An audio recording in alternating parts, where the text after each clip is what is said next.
241. Vocación de la hija de Felipe. Llegada a Magdala y parábola de la dracma perdida. La barca costea el trecho que va de Cafarnaúm a Magdala. María de Magdala está, por primera vez, en su postura habitual de convertida, sentada en el fondo de la barca a los pies de Jesús, el cual está sentado, con porte grave, en uno de los bancos de la barca. El rostro de la Magdalena tiene hoy un aspecto muy distinto del de ayer. No es todavía ese rostro radiante de la Magdalena que sale al encuentro de su Jesús cada vez que él va a Betanía, pero es ya un rostro liberado de temores y tormentos. Y su mirada, que antes reflejaba humillación, antes aún, desfachatez, ahora es seria, pero segura, y en su noble seriedad brilla de vez en cuando una chispa de alegría escuchando a Jesús, que habla con los apóstoles o con su madre y Marta. Van hablando de la bondad de Porfiría, tan sencilla y amorosa, y de la afectuosa acogida de Salomé, y de las mujeres e hijas de Bartolomé y Felipe. Este dice: si no fuera porque son todavía muy niñas, y su madre es contraria a que estén por los caminos, también te seguirían, maestro. Me sigue su alma. Es igualmente santo amor. Felipe, escúchame. Tu hija mayor está para prometerse, ¿no? Sí, maestro. Dignos esponsales y un buen esposo, ¿no es verdad, Bartolomé? Es verdad. Lo puedo garantizar porque conozco a la familia. No he podido aceptar hacer yo la propuesta, pero lo habría hecho si no estuviera ocupado en el seguimiento del maestro, con plena tranquilidad de crear una santa familia. Pero la muchacha me ha rogado que te dijera que no hicieras nada. ¿No le gusta el novio? Está en un error. De todas formas, la juventud no tiene seso. Espero que se persuada.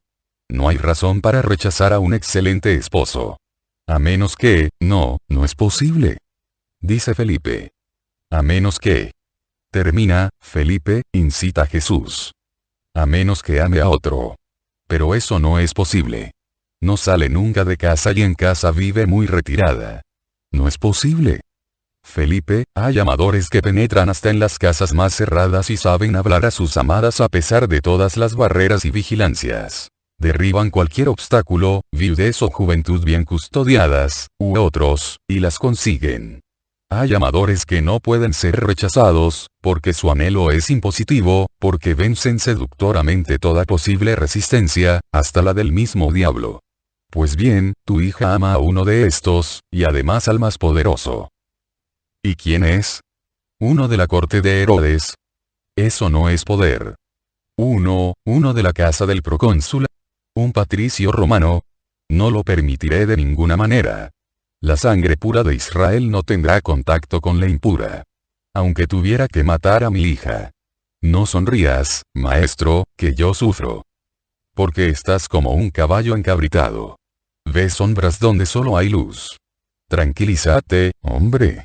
El procónsul no es más que un siervo también, como lo son también sus amigos patricios. Y siervo es el César. Estás bromeando, maestro.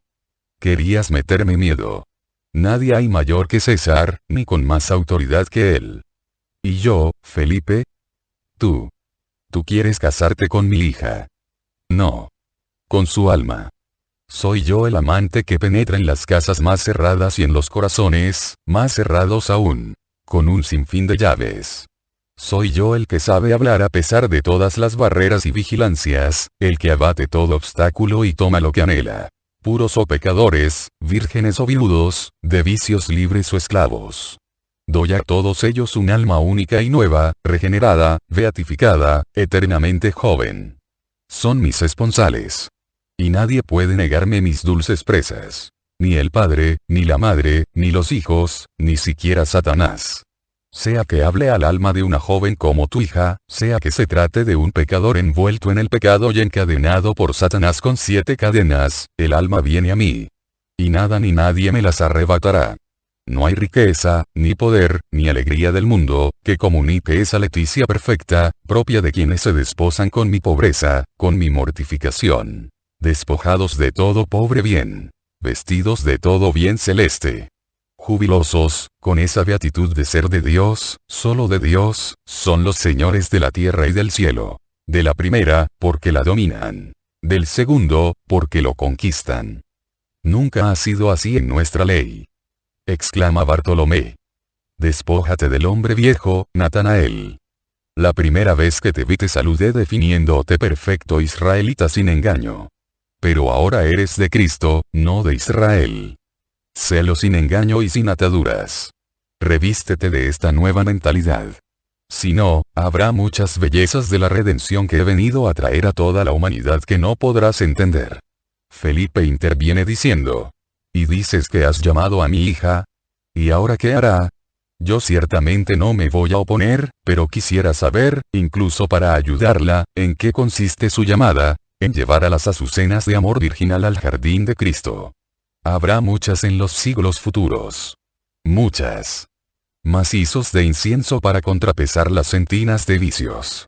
Almas orantes para contrapesar a blasfemos y ateos. Auxilio en todas las desdichas humanas. Alegría de Dios. María de Magdala abre los labios para preguntar, lo hace ruborizándose todavía, aunque con más soltura que los otros días. ¿Y nosotros, las ruinas que tú reconstruyes, qué acabamos siendo? ¿Lo mismo que las hermanas vírgenes? Oh, no es posible. Hemos pisado demasiado fango y. No puede ser. María, María. Jesús no perdona nunca medias. Te ha dicho que te ha perdonado y así es.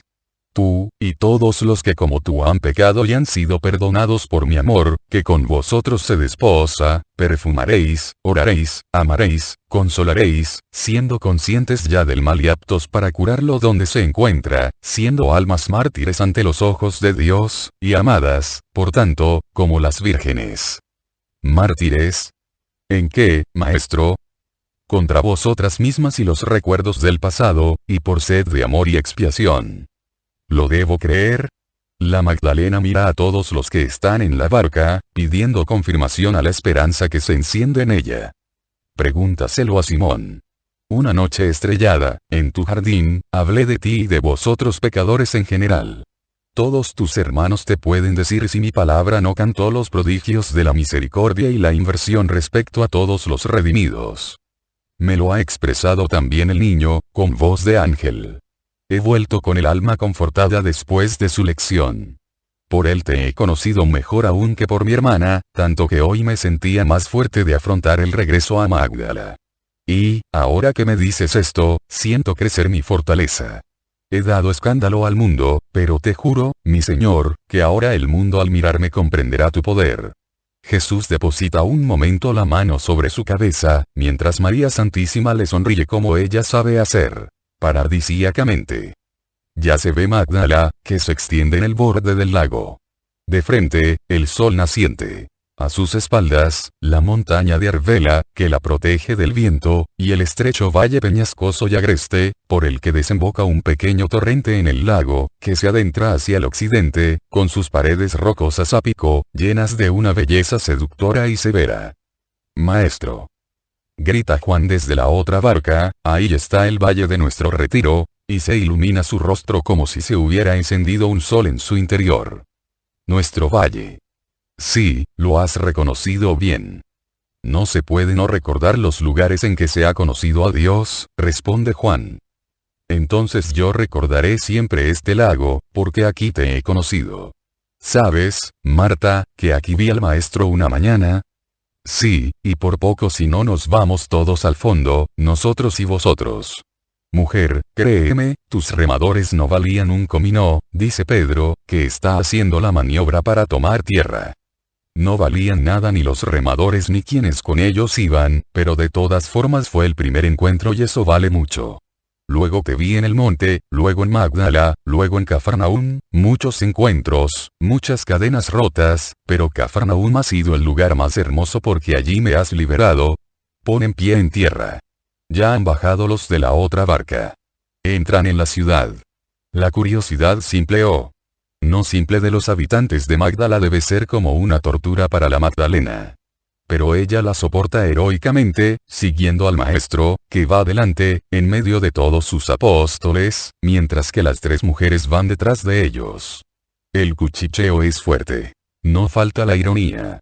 Todos los que, aparentemente, por temor a represalias, respetaban a María cuando era la poderosa dominadora de Magdala, ahora, que la ven separada para siempre de sus amigos pudientes, humilde y casta, se permiten manifestaciones de desprecio y epítetos poco lisonjeros. Marta, que sufre tanto como ella por esto, le pregunta: ¿Quieres retirarte a casa? No. No dejo al maestro. Y antes de que la casa no haya sido purificada de todo recuerdo del pasado no lo invito a entrar. Pero estás sufriendo, hermana.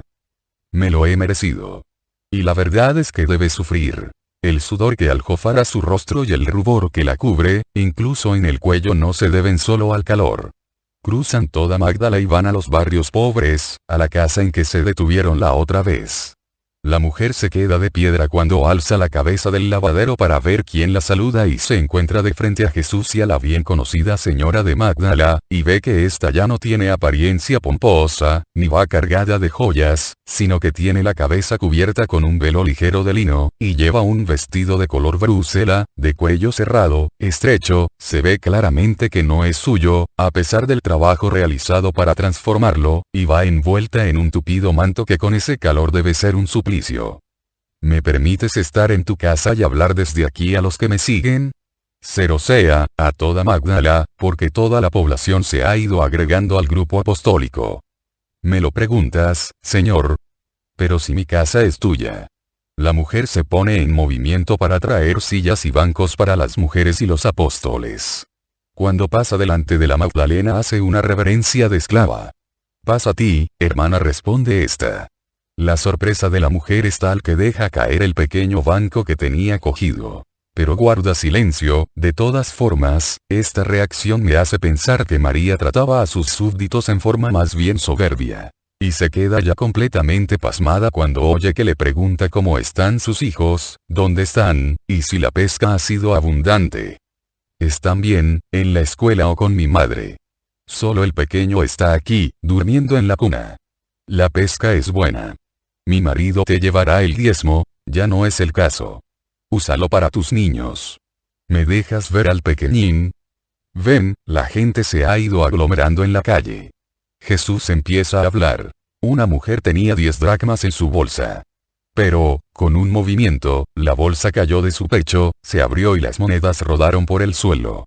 Las recogió con la ayuda de las vecinas que estaban presentes. Las contó. Eran 9. La 10ª no se encontraba. Dado que se acercaba la noche y la luz empezaba a faltar, la mujer encendió una lámpara, la puso en el suelo y, tomando una escoba, se puso a barrer atentamente para ver si había rodado lejos del lugar donde había caído. Pero la dracma no aparecía. Las amigas, cansadas de buscar, se marcharon. La mujer corrió entonces el arquibanco, el bazar, el pesado baúl, movió las ánforas y orzas que estaban en el nicho de la pared. La dracma no aparecía.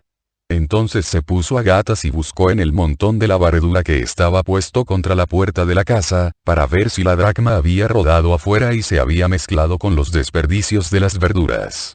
Y por fin encontró la dracma, toda sucia, casi sepultada por los desperdicios que le habían caído encima. Llena de alegría, la mujer cogió la dracma, la lavó, la secó. Ahora era más bonita que antes. Gritó para llamar a las vecinas de nuevo, que se habían ido después de haberla ayudado en los primeros momentos de la búsqueda, y se la enseñó diciendo: ¿Veis? Me aconsejabais que no me cansara más. Pero he insistido y he encontrado la dracma perdida.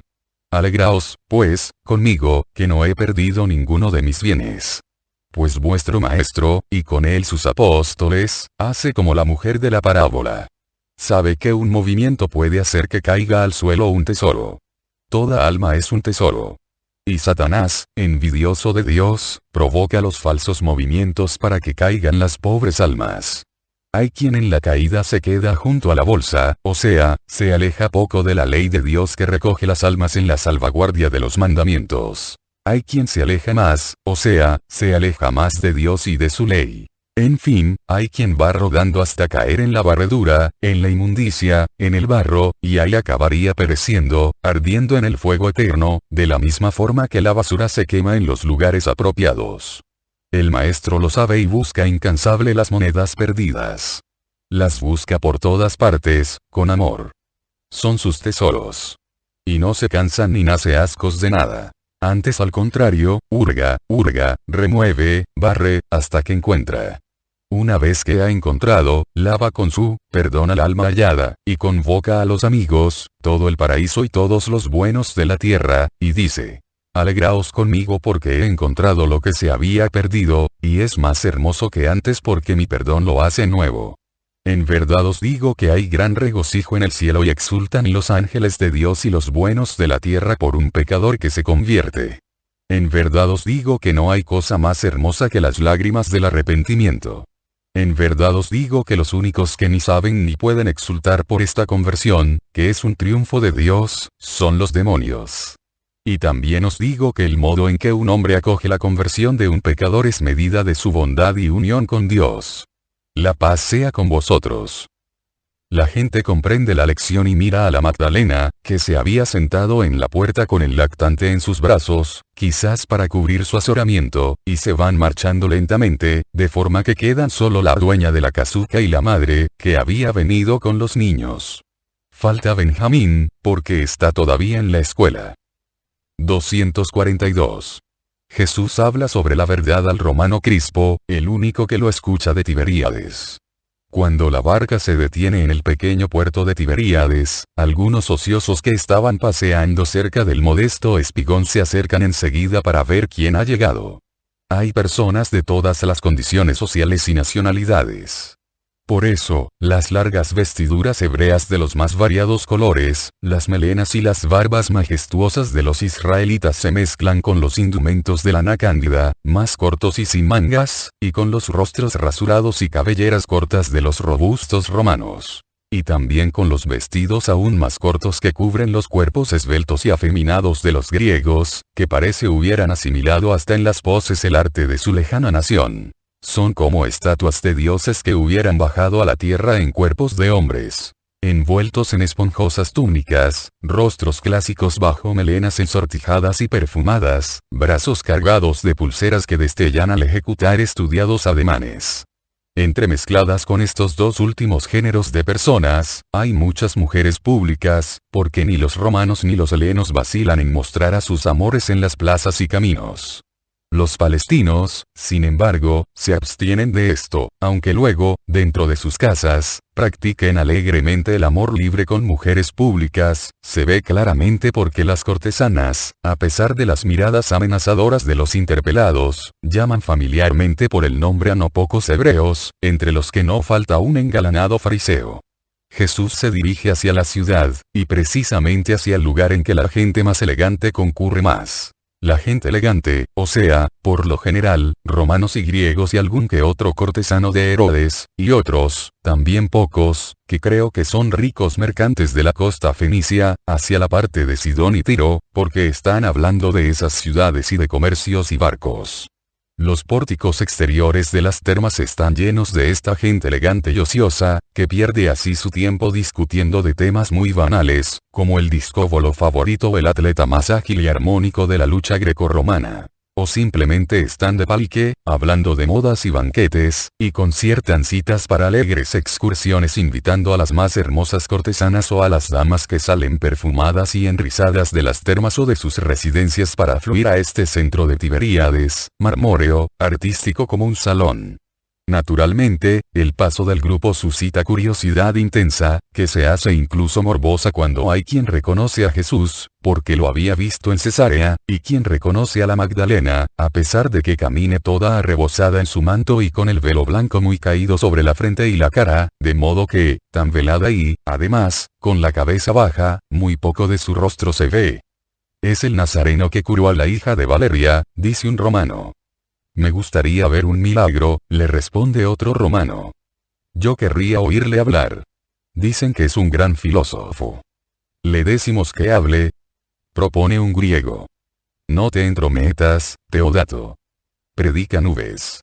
Le habría gustado al trágico para una sátira, responde otro griego. Cálmate, Aristóbulo. Parece que ahora está bajando de las nubes y va a lo concreto. ¿No ves que lleva un séquito de mujeres jóvenes y bonitas? Observa jocosamente un romano. Pero si esa es María de Magdala. Grita un griego, y luego llama. Lucio. Cornelio. Tito. Oye, mirad a María, está ahí. No hombre no, no es ella. María sí. Pero estás borracho. Te digo que es ella. No me puedo equivocar, a pesar de que vaya tan cubierta. Romanos y griegos se dirigen en masa hacia el grupo apostólico, que está atravesando al sesgo la plaza llena de pórticos y fuentes. Hay también mujeres que se unen a estos curiosos. Precisamente es una mujer la que va a ponerse casi debajo de la cara de María para verla mejor y griega. Al ver que es ella y no otra, se queda de piedra. Pregunta. ¿Qué haces así? Y ríe burlona. María se para, se endereza, levanta una mano y, echando hacia atrás el velo, se descubre el rostro. Aparece una María de Magdala dominadora poderosa sobre todo lo despreciable, y dueña ya de sus impresiones. Soy yo, sí, dice con su espléndida voz y con resplandores en sus preciosos ojos, soy yo. Y me quito el velo para que no penséis que me avergüenzo de estar con estos santos. Oh. María con los santos. Pero mujer, ven, déjalos. No te degrades a ti misma. Dice la mujer. Hasta ahora he vivido degradada. Pero ya no más. ¿Pero estás loca? ¿O es un capricho? Dice. Ven conmigo, que soy más guapo y alegre que esa plañidera con bigotes que mortifica la vida y la convierte en un funeral. Bella es la vida. Es un triunfo. Una orgía de júbilo. Ven, que sabré estar por encima de todos en hacerte feliz, dice un joven morenito, de cara zorruna, pero, no obstante, guapo, y hace ademán de tocarla. Atrás. No me toques. Bien has dicho. Vuestra vida es una orgía, y además de entre las más vergonzosas. Y me produce náuseas. Hasta hace poco era tu vida, responde el griego. Ahora, como una virgen.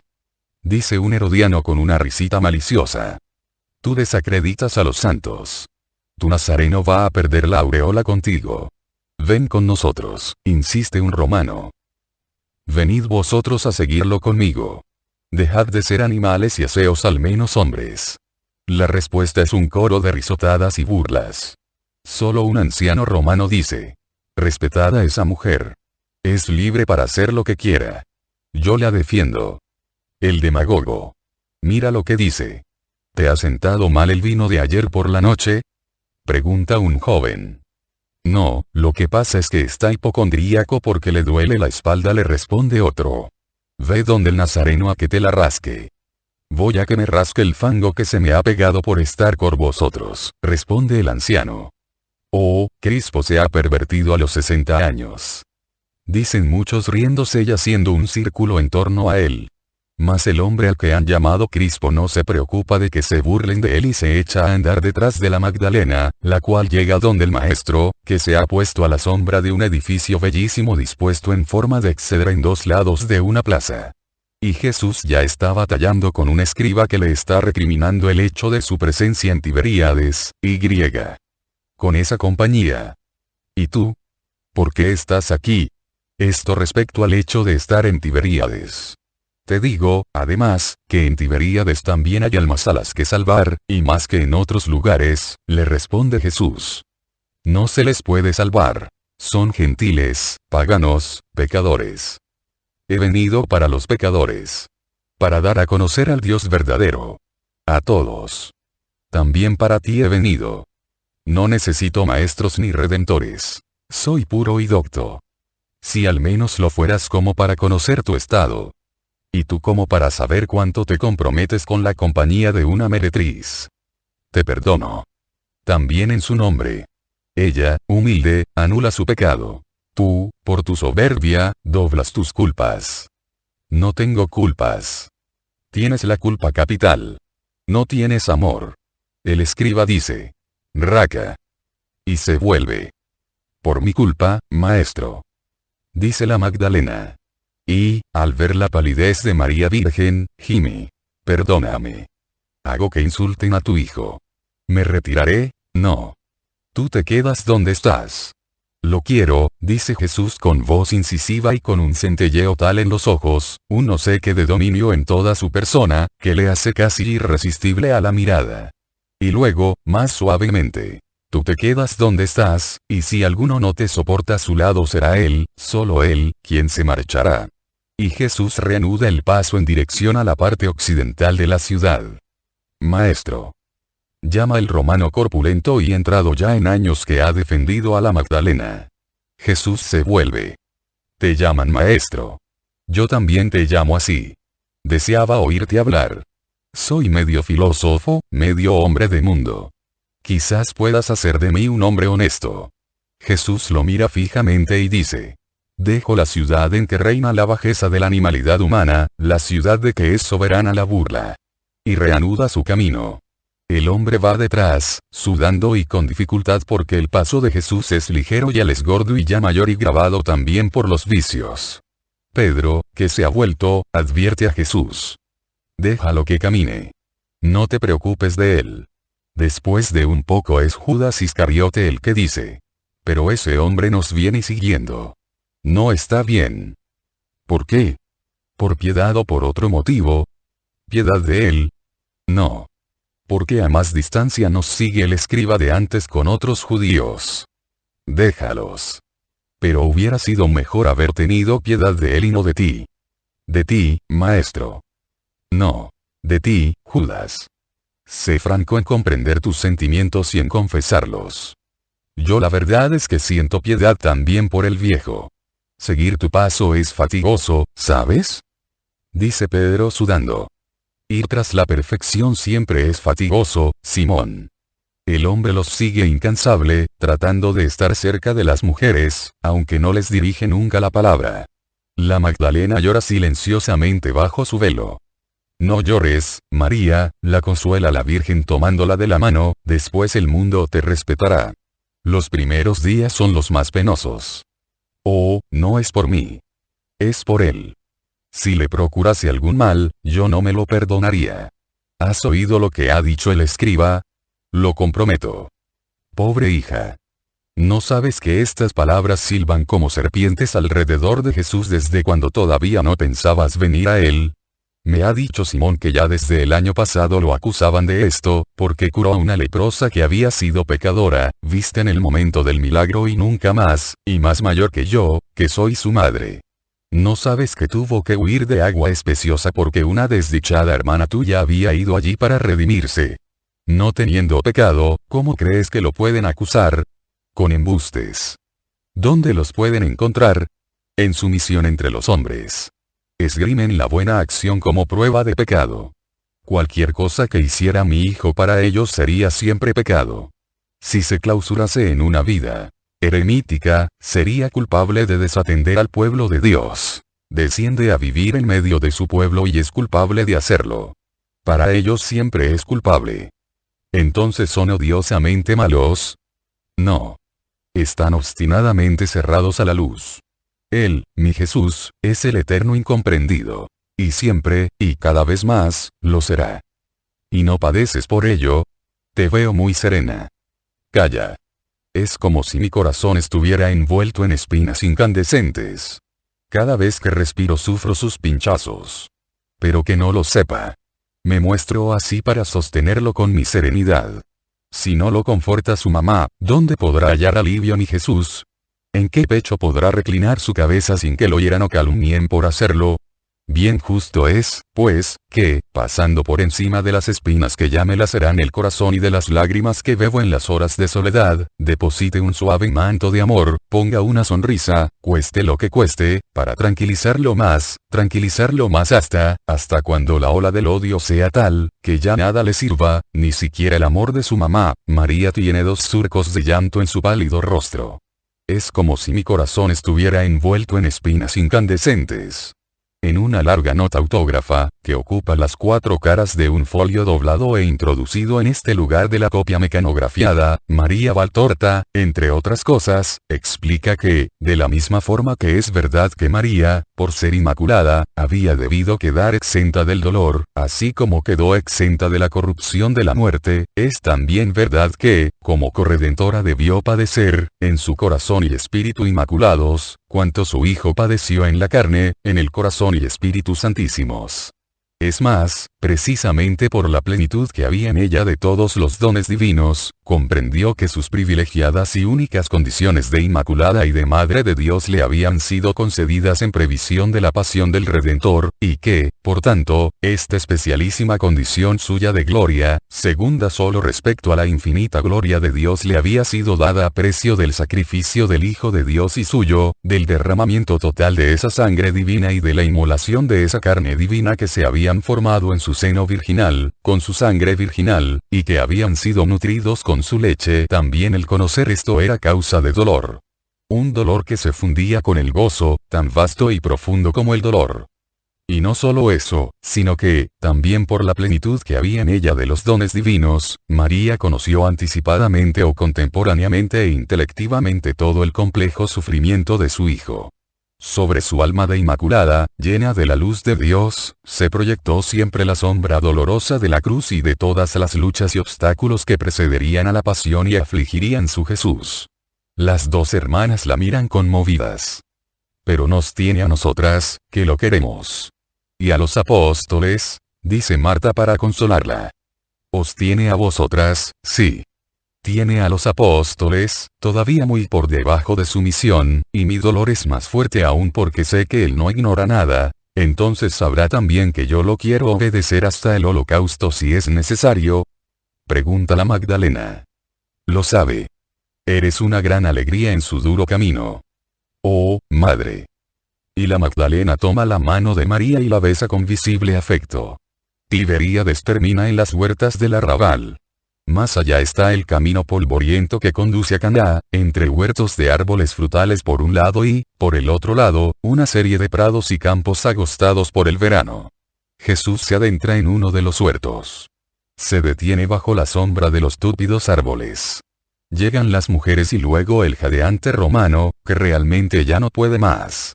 Se pone un poco separado. No habla, pero mira. Mientras descansamos comemos, dice Jesús, allí hay un pozo y al lado un campesino. Id a pedirle agua. Van Juan y Judas Tadeo. Vuelven con una jarra que gotea seguidos del campesino, el cual ofrece unos espléndidos higos. Que Dios te lo compense en salud y en cosecha. Dios te proteja. Eres el maestro, ¿verdad? Lo soy. ¿Vas a hablar aquí? Nadie lo desea. Yo, maestro. Más que el agua, que tan buena es para quien tiene sed, grita el romano. ¿Tienes sed? Mucha. He venido detrás de ti desde la ciudad. No faltan en Tiberíades fuentes de agua fresca. No me entiendas mal, maestro, o no aparentes que me entiendes mal. He venido siguiéndote para oírte hablar. ¿Y por qué? No sé ni por qué ni cómo. Has ido viéndola a ella, y señala a la Magdalena. No sé. Algo me ha dicho. Ese hombre te dirá lo que todavía no sabes. Y he venido. Dad a este hombre agua e higos. Que conforte su cuerpo. ¿Y la mente? La mente encuentra refrigerio en la verdad. Por esto te he seguido. He buscado la verdad en lo cognoscible. He encontrado la corrupción. Incluso en las mejores doctrinas hay siempre algo que no es bueno. Me he rebajado hasta acabar siendo un hombre nauseado y nauseabundo, sin más futuro que la hora que vivo. Jesús lo mira fijamente mientras come el pan y los higos que le han traído los apóstoles. Pronto termina la comida. Jesús, permaneciendo sentado, empieza a hablar, como si estuviera exponiendo una simple lección a sus apóstoles. El campesino también se queda cerca. Muchos son los que se pasan la vida buscando la verdad sin llegar a encontrarla. Parecen dementes que quieren ver teniendo una coraza de bronce que les tapa los ojos, y buscan con aspavientos espasmódicos, tan convulsamente, que se alejan cada vez más de la verdad, o la tapan arrojando encima de ella cosas que su propia búsqueda frenética remueve y hace caer. No puede sucederles sino esto, porque buscan donde la verdad no puede estar. Para encontrar la verdad es necesario unir el intelecto con el amor y mirar las cosas no solo con ojos sabios sino también con ojos buenos, porque la bondad vale más que la sabiduría. El que ama siempre encuentra una huella que conduce a la verdad. Amar no quiere decir gozar, solo, de una carne y para la carne. Eso no es amor. Es sensualidad. Amor es el afecto de corazón a corazón, de parte superior a parte superior, por el que en la compañera no se ve esclava sino la generadora de los hijos, solo eso, o sea, la mitad que forma con el hombre un todo que es capaz de crear una vida, varias vidas. O sea, la compañera que es madre, hermana, hija del hombre, que es más débil que un recién nacido o más fuerte que un león, según los casos, y que, como madre, hermana, hija, debe ser amada con respeto confidencial y protector. Lo que no es cuanto yo digo no es amor, es vicio. No conduce hacia arriba sino hacia abajo, no a la luz sino a las tinieblas, no a las estrellas sino al fango. Amar a la mujer para saber amar al prójimo para saber amar a Dios. He aquí la vía de la verdad. La verdad está aquí, hombres que la buscáis. La verdad es Dios. La clave para comprender lo cognoscible está aquí. Doctrina, sin defecto solo la de Dios. ¿Cómo podrá el hombre dar respuesta a sus porqués, si no tiene a Dios que le responda? ¿Quién podrá descubrir los misterios de la creación, aún solo y simplemente estos, sino el Hacedor Supremo que lo ha hecho? ¿Cómo comprender el prodigio vivo que es el hombre, ser en que se fusiona perfección animal con aquella perfección inmortal que es el alma? Sí, dioses somos si tenemos viva en nosotros el alma, es decir, libre aquellas culpas que envilecerían incluso al animal y que, no obstante, el hombre cumple y se gloria de cumplir. A vosotros, buscadores de la verdad, os digo las palabras de Job. Pregunta a los jumentos y te instruirán, a las aves y te lo indicarán. Habla a la tierra y ella te responderá, a los peces y te lo darán a conocer. Sí, la tierra, esta tierra que verdece, esta tierra florida, esta fruta le va creciendo en los árboles, estas aves que procrean, estas corrientes de viento que distribuyen las nubes, este sol que no yerra su alba desde hace siglos y milenios, todo habla de Dios, todo da explicación de Dios, todo descubre y revela a Dios. Si la ciencia no se apoya en Dios viene a ser error, y no eleva. Antes bien, degrada. El saber no es corrupción si es religión. Quien sabe en Dios no cae porque siente su dignidad, porque cree en su futuro eterno. Mas es necesario buscar al Dios real, no fantasmas, que no son dioses sino solo delirios de hombres envueltos en las vendas de la ignorancia espiritual, por lo cual no hay traza de sabiduría en sus religiones ni de verdad en sus fes. Toda edad es buena para venir a la sabiduría. Es más, siguiendo con Job, se lee. Al atardecer te nacerá como una luz meridiana. Cuando te creas acabado, surgirás como la estrella de la mañana. Te verás lleno de confianza por la esperanza a ti reservada. Basta la buena voluntad de encontrar la verdad, y antes o después la verdad se dejará encontrar. Pero, una vez hallada, ay de quien no la siga.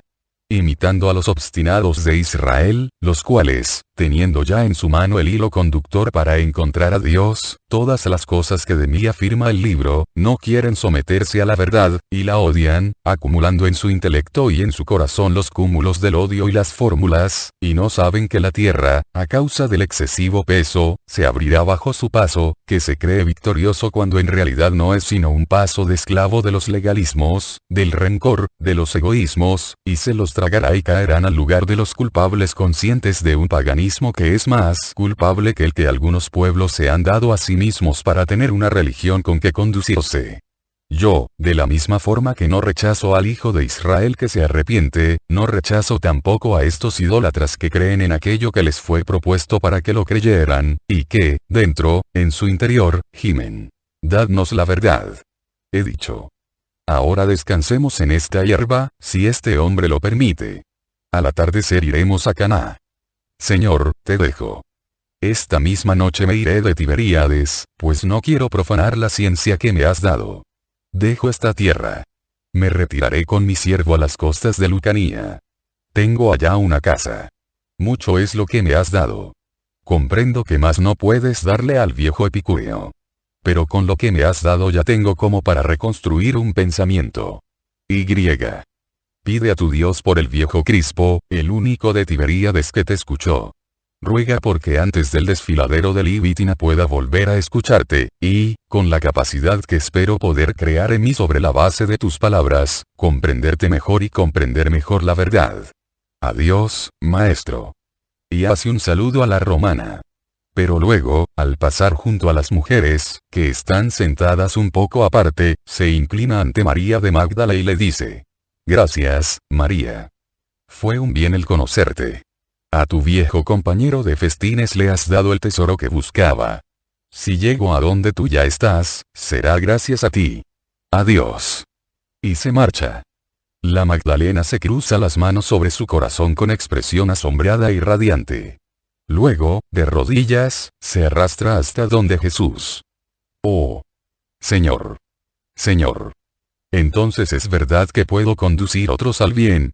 Oh, mi Señor. Esto es demasiada bondad. Y, curvándose hasta meter su rostro en la hierba, besa los pies de Jesús y los humedece de nuevo con el llanto, ahora de agradecimiento de la gran enamorada de Magdala. 243. En Caná, en la casa de Susana. Las expresiones, los gestos y la voz de Jesús. Debate de los apóstoles acerca de las posesiones diabólicas en la casa de Caná. La fiesta por la venida de Jesús es poco menor que cuanto lo fue por las bodas del milagro. Faltan los músicos, no están los invitados, la casa no está enguirnaldada de flores y ramos verdes, no están las mesas para los muchos invitados, ni el maestresala junto a los aparadores y las sidrías colmadas de vino. Pero todo queda ampliamente compensado por el amor, ofrecido ahora en su forma y medida justas, o sea, no a un simple invitado, quizás también un poco pariente, pero al fin y al cabo un hombre, sino al invitado maestro, cuya verdadera naturaleza se conoce y reconoce y cuya palabra se venera como cosa divina. Por ello los corazones de Caná aman con la totalidad de sí mismos al gran amigo que se ha asomado vestido de lino a la entrada del huerto, entre el verde de la tierra y el rojo de la puesta de sol, embelleciendo todas las cosas con su presencia, y comunicando su paz. No solo a los corazones a los que dirige su saludo, sino incluso a las cosas. Verdaderamente parece, doquiera que se dirijan sus ojos azules, extenderse un velo de paz solemne y beato. Pureza y paz manan de sus pupilas, como la sabiduría fluye de su boca y el amor de su corazón. A los que lean estas páginas quizás les parecerá imposible cuanto digo. Pues bien, el propio lugar, que antes de la llegada de Jesús era un lugar corriente, o un lugar de ajetreo que excluye la paz, que se supone exenta de angustioso trajinar, nada más llegar él, se ennoblece, y el propio trabajo adquiere un no sé qué de ordenado que no excluye la presencia de un pensamiento sobrenatural fundido con el trabajo manual. No sé si me explico bien.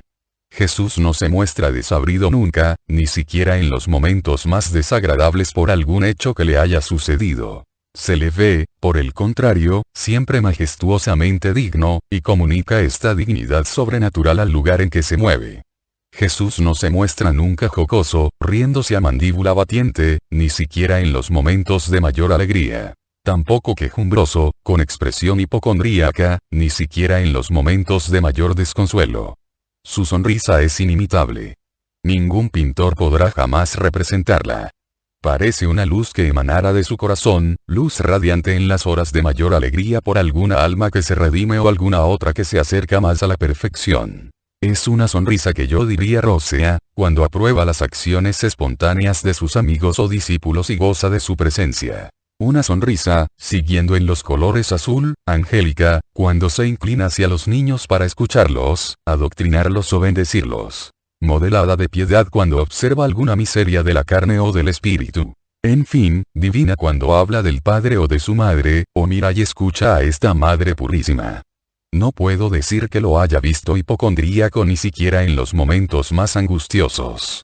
En medio de las torturas de la traición sufrida, en medio de las angustias del sudor de sangre, en medio de los espasmos de la pasión, aunque la tristeza sumerja el fulgor dulcísimo de su sonrisa, no es suficiente para borrar esa paz que parece diadema de paradisíacas gemas, fulgida en su frente lisa, y que ilumina con su luz toda la divina persona.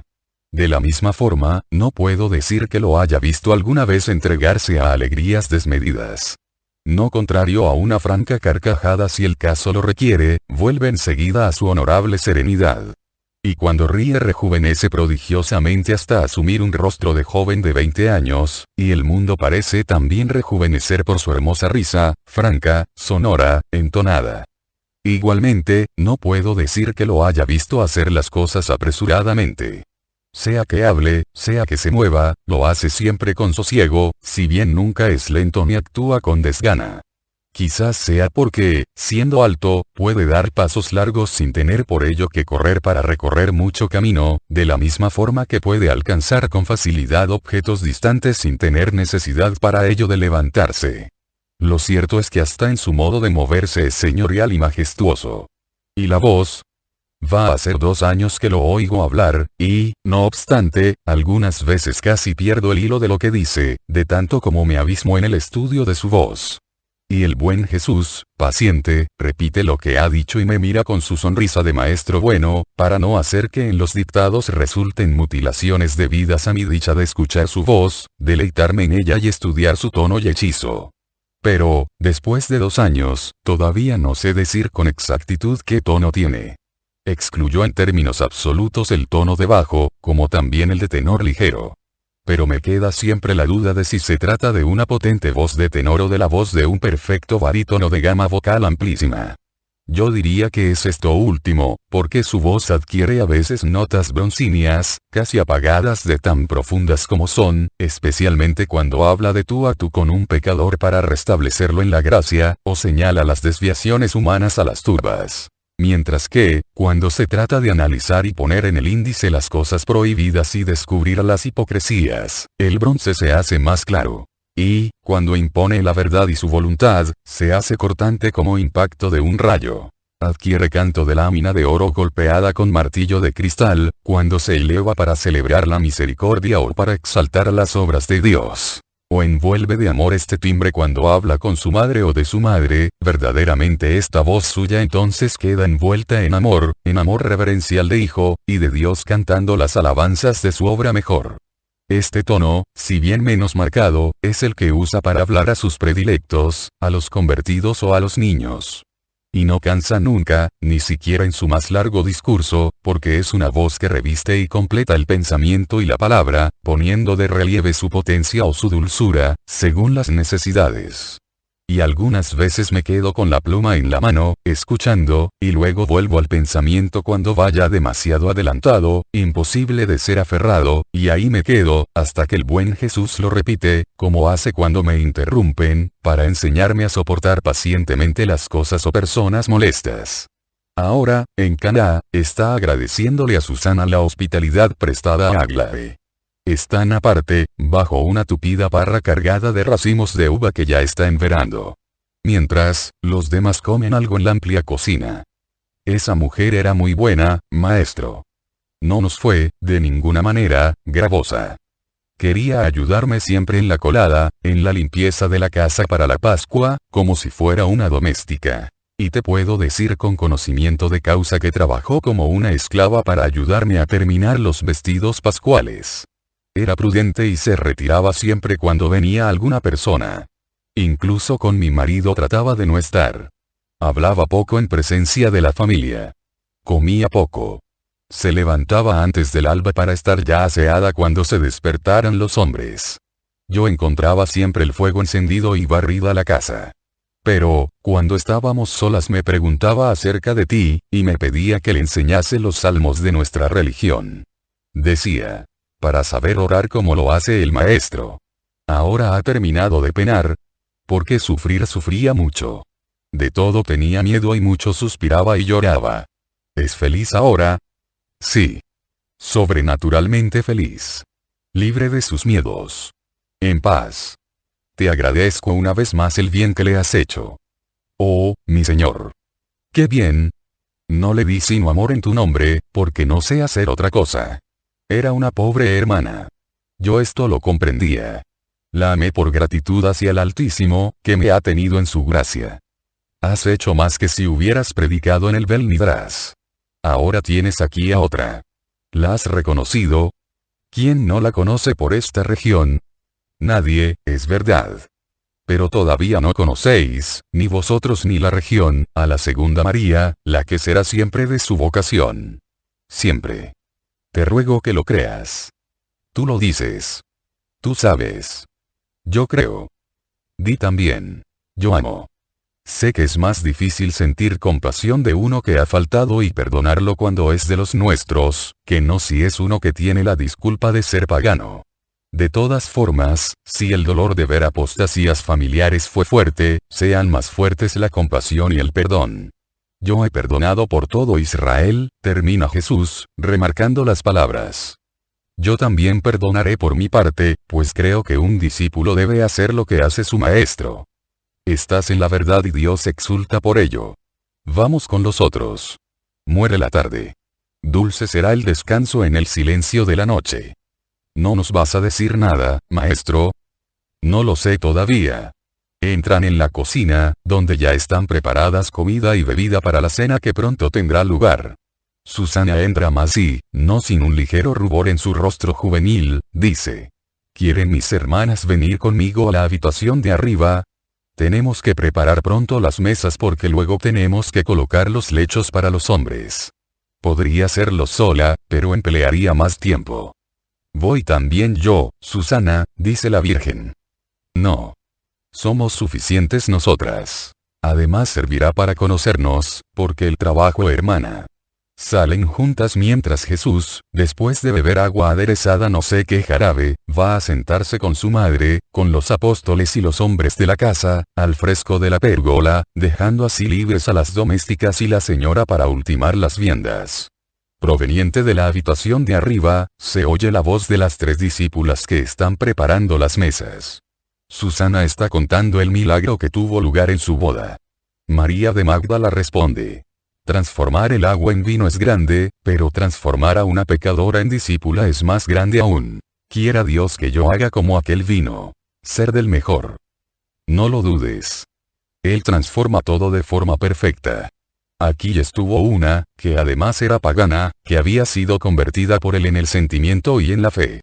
¿Podrás dudar que suceda esto contigo, que ya eres de Israel? Una joven.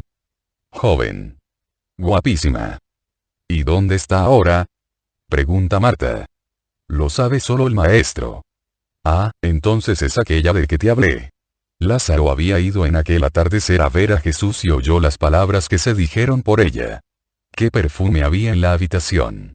Lázaro lo llevó en la ropa durante varios días.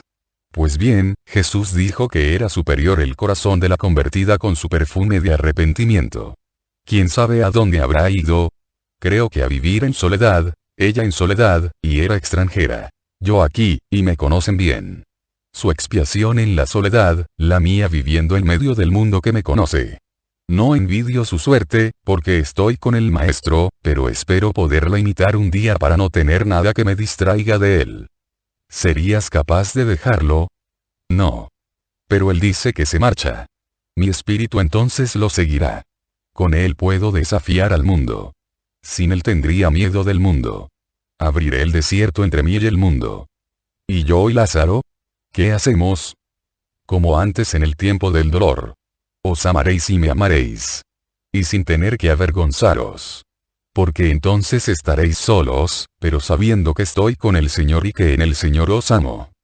Es fuerte y tajante, María, en sus decisiones, comenta Pedro, que lo ha oído. Y Simón Celote responde. Una cuchilla recta como su padre. De su madre tiene las facciones. De su padre, el espíritu indómito. He aquí que la que tiene el espíritu indómito está bajando rápidamente ahora y viene hacia sus compañeros para comunicar que las mesas están preparadas. El campo se borra en la noche serena aunque por ahora sin luna. Solo un tenue claror de astros permite distinguir las masas oscuras de los árboles y las blancas de las casas. Nada más. Algunas aves nocturnas revolotean con su vuelo mudo alrededor de la casa de Susana, en busca de moscas, y pasan casi rozando a las personas que están sentadas en la terraza en torno a una luz amarillenta que ilumina levemente los rostros congregados en torno a Jesús. Marta, que debe tener mucho miedo a los murciélagos, lanza un grito cada vez que uno de ellos la roza. Jesús, sin embargo, se preocupa de las mariposas que vienen atraídas por la luz, y con su larga mano trata de alejarlas de la llama. Son animales muy tontos, tanto las mariposas como los murciélagos, dice Tomás. Los primeros nos confunden con muscones, las segundas creen que la llama es un sol y se queman. No tienen ni sombra de cerebro. Son animales. ¿Pretendes que razonen? Pregunta Judas Iscariote. No. Pretendo que al menos tengan instinto. No les da tiempo a tenerlo, me refiero a las mariposas, porque después de la primera prueba ya están bien muertas. El instinto se despierta y se hace fuerte después de las primeras, penosas sorpresas, comenta Santiago de Alfeo. ¿Y los murciélagos? Deberían tenerlo, porque viven varios años. Lo que pasa es que son tontos, replica Tomás. No, Tomás. No lo son más que los hombres. Los hombres parecen también, muchas veces, murciélagos tontos. Vuelan, o mejor, revolotean, como borrachos, en torno a cosas que lo único que procuran es dolor. Mirad.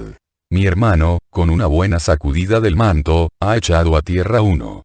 Dádmelo, dice Jesús. El murciélago ha caído a los pies de Santiago de Zebedeo, y ahora, atontado, se agita en el suelo con movimientos torpes.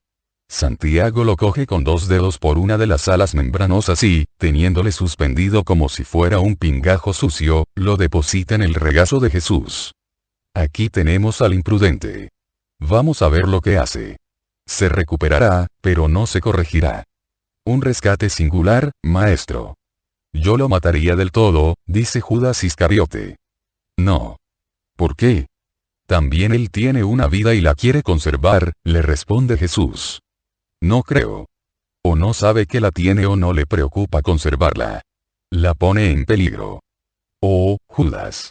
Judas. Qué severo serías con los pecadores, con los hombres. Es el mismo caso de los hombres, que saben que tienen 2 vidas y osan poner en peligro una y otra. Tenemos 2 vidas. La del cuerpo y la del espíritu, como sabes. Ah. Creía que te referías a reencarnaciones. Hay quien cree en ello. No hay reencarnación, pero sí que hay 2 vidas. Y, no obstante, el hombre pone en peligro sus 2 vidas. Si fueras Dios, ¿cómo juzgarías a los hombres, que están dotados de instinto y, además, de razón? Severamente. A menos que no fuera un hombre tarado mental. ¿No considerarías las circunstancias que enloquecen moralmente? No las consideraría. De forma que, de uno que sabe de Dios y de la ley y que no obstante peca, no tendrías piedad. No tendría piedad, porque el hombre debe saberse conducir. Debería. Debe, maestro. Es una vergüenza imperdonable que un adulto caiga en ciertos pecados. Sobre todo, mucho más, si no le impulsa a ello ninguna fuerza. ¿Cuáles son esos pecados para ti? En primer lugar, los carnales. Es un degradarse sin remedio, María de Magdala inclina la cabeza, Judas prosigue. Es corromper también a los demás, porque del cuerpo de los impuros brota como un fermento que turba hasta los más puros y los mueve a imitarlos. Mientras la Magdalena inclina cada vez más la cabeza, Pedro dice: «Ala. No seas tan severo, hombre. La primera que cometió esta imperdonable vergüenza fue Eva, y no me vas a decir ahora que la corrompió el fermento impuro proveniente de un lujurioso. Y has de saber que, por lo que a mí respecta, aunque me siente al lado de un lujurioso, no siento ninguna turbación en absoluto. Asunto suyo, la proximidad ensucia siempre. Si no la carne, el alma, que es todavía peor. Me pareces un fariseo. Pero, perdona, entonces, si eso fuera así, tendríamos que encerrarnos en una torre de cristal y quedarnos dentro, precintados. Y no te pienses, Simón, que te beneficiaría. En soledad son más temibles las tentaciones, dice el celote. Bueno. Quedarían como sueños. Nada malo, responde Pedro. Nada malo. No sabes que la tentación lleva a pensar, lo cual, a su vez, conduce a buscar un arreglo para satisfacer de alguna manera el instinto que grita, y este arreglo allana el camino a un refinamiento pecaminoso en que se unen sentido y pensamiento. Pregunta Judas Iscariote. No sé nada de esto, amigo Judas. Quizás porque nunca he sido pensador, como tú dices, respecto a ciertas cosas. Sé, eso sí, que me parece que nos hemos alejado mucho de los murciélagos, y que mejor que tú no seas Dios, porque, si no, en el paraíso te quedarías solo, con toda tu severidad. ¿Tú qué dices, maestro? Digo que es bueno no ser demasiado absolutos, porque los ángeles del Señor escuchan las palabras de los hombres y las anotan en los libros eternos, y un día podría resultar desagradable el oírse decir, hágase contigo según juzgaste. Digo que si Dios me ha enviado es porque quiere perdonar todas las culpas de que un hombre se arrepiente, sabiendo lo débil que es el hombre por causa de Satanás. Judas, respóndeme. ¿Admites que Satanás pueda apoderarse de un alma de forma que ejercite sobre ella una coacción que de hecho le aminora el pecado a los ojos de Dios? No lo admito. Satanás solo puede incidir en la parte inferior. Blasfemas, Judas de Simón. Dicen casi al unísono Simón Celote y Bartolomé. ¿Por qué? ¿En qué? Desmintiendo a Dios y al libro. En él se lee que Lucifer incidió también en la parte superior, y Dios, por boca de su verbo, nos lo ha dicho una infinidad de veces, responde Bartolomé. También está escrito que el hombre tiene libre albedrío, lo que significa que sobre la libertad humana del pensamiento y del sentimiento Satanás no puede ejercer violencia. No lo hace ni siquiera Dios. Dios no, porque es orden y lealtad. Satanás sí, porque es desorden y odio, rebate Simón Celote. El odio no es el sentimiento opuesto a la lealtad. Dices mal. Digo bien, porque Dios es lealtad y, por tanto, no falta su palabra de dejar al hombre libre de actuar, mientras que el demonio, no habiendo prometido al hombre libertad de arbitrio, no puede traicionar esta palabra. Es verdad, por otra parte, que el demonio es odio y que, por tanto, arremete contra Dios y el hombre. Arremete asaltando su libertad intelectiva, además de su carne, y conduciendo esta libertad de pensamiento a esclavitud, a estados de posesión por los que el hombre hace cosas que no haría si estuviera libre de Satanás, sostiene Simón Celote. No lo admito. ¿Y entonces los endemoniados? Niegas la evidencia. Grita Judas Tadeo. Los endemoniados son sordos o mudos o dementes, no lujuriosos. ¿Tienes presente solo este vicio? Pregunta con ironía Tomás. Porque es el más extendido y además bajo. Ah, creía que era el que conocías mejor, dice Tomás riendo. Pero Judas se pone en pie súbitamente, como si quisiera reaccionar. Luego se domina, baja la pequeña escalera y se aleja por los campos. Silencio, luego Andrés dice. Su idea no está equivocada en todo. Se diría que, en efecto, Satanás tiene dominio solo sobre los sentidos. Ojos, oído, habla, y sobre el cerebro. Pero entonces, maestro, ¿cómo se explican ciertas maldades? ¿No son acaso posesiones?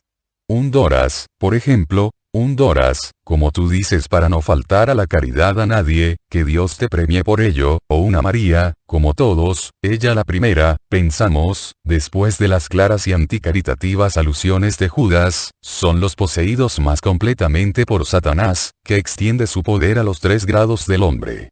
Son las posesiones más tiránicas y sutiles, y de ellas se liberan solo aquellos que permanecen tan poco degradados en su espíritu, que saben todavía comprender la llamada de la luz. Doras no fue un lujurioso, y, a pesar de todo, no supo ir al libertador. En esto está la diferencia.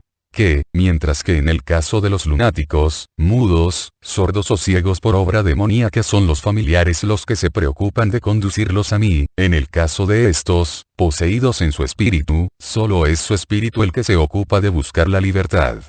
Por este motivo reciben el perdón además de la libertad. Porque su voluntad ha tomado la iniciativa de liberarse de la posesión del demonio. Y ahora vamos a descansar. María, tú que sabes lo que significa estar uno poseído, ruega por los que se prestan intermitentemente al enemigo, pecando y produciendo dolor. Sí, maestro mío, y sin rencor. La paz a todos. Dejamos aquí la causa de tanta discusión. Tinieblas con tinieblas fuera en la noche. Y volvemos a la casa, a dormir bajo la mirada de los ángeles. Y encima de un banco deposita el murciélago, el cual hace sus primeros intentos de volar. Luego se retira con los apóstoles a la habitación alta mientras las mujeres con los dueños de la casa van a la planta baja.